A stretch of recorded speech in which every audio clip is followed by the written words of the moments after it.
Hello students, we'll see clock frequency, machine cycles and instruction cycle. First of all, here I would like to clarify the machine cycle and instruction cycles are both the same. See, in some of the microcontroller they used to say machine cycle, and some of the microcontroller they use to say instruction cycle. So both are same, not they are not different. So the clock is microcontroller main starter and it is obtained from the external component called as a oscillator. It may be RC oscillator, it may be crystal oscillator, or we can give external clock pulse from the function generator.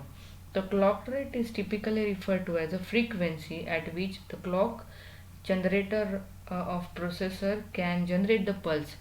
This pulse is used for the synchronization between the tasks of microcontroller. Higher the clock frequency means the faster the processor, and in many application faster is better. See, if you choose mostly in microcontroller datasheet they are given crystal frequencies value and clock frequencies value. So the clock frequency, if you will increase the clock frequency, it will decrease the time. We know the relation between the frequency and time. As you increase the frequency, time is get reduced. They are both are inversely proportional to each other. If I'll choose uh, crystal frequency of higher value, the time will it get reduced. The microcontroller will um, uh, react fastly, but it is also power consumption, it requires more power consumption. So clock from the oscillator enter the microcontroller via OC1 pin, where the internal circuit of microcontroller divide the clocks into four even clocks Q1, Q2, Q3 and Q4. So here this instruction is fetched by microcontroller at every first clock cycle, every first clock Q1. All the peripheral don't come with individual clock signals. So we require, if for example serial communication, we require baud rate to be set.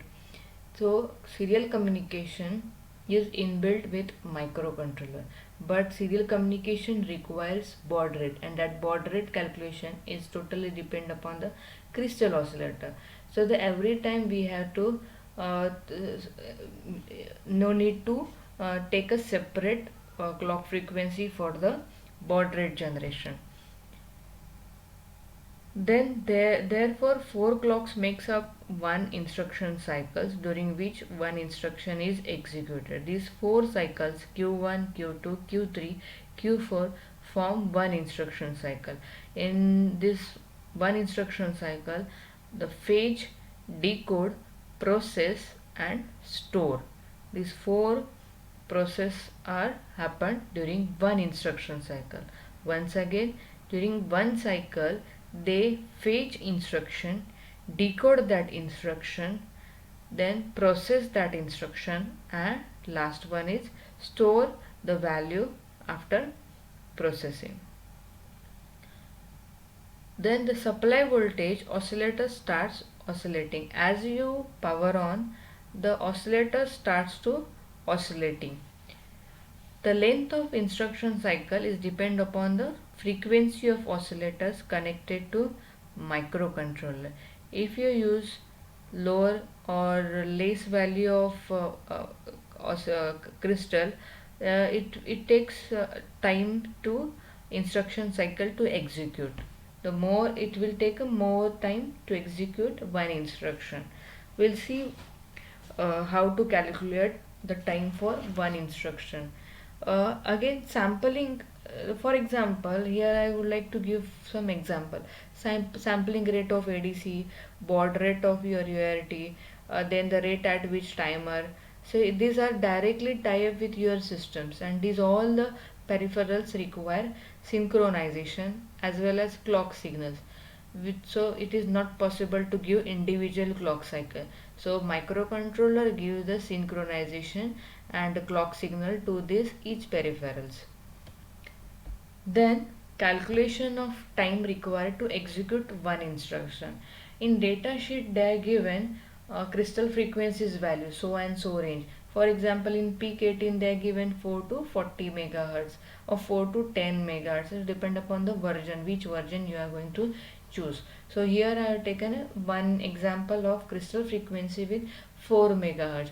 What I say, it is internal clock frequency. It use the internal clock frequency. The internal clock frequency.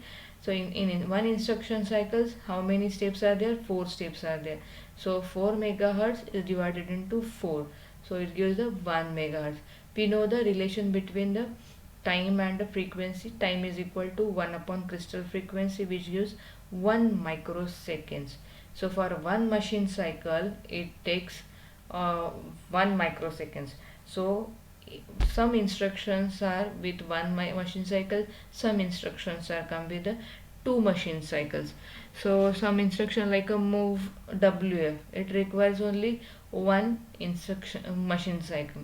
So this instruction will execute in within a one machine cycle. So the execution time for this instruction is require 1 microsecond.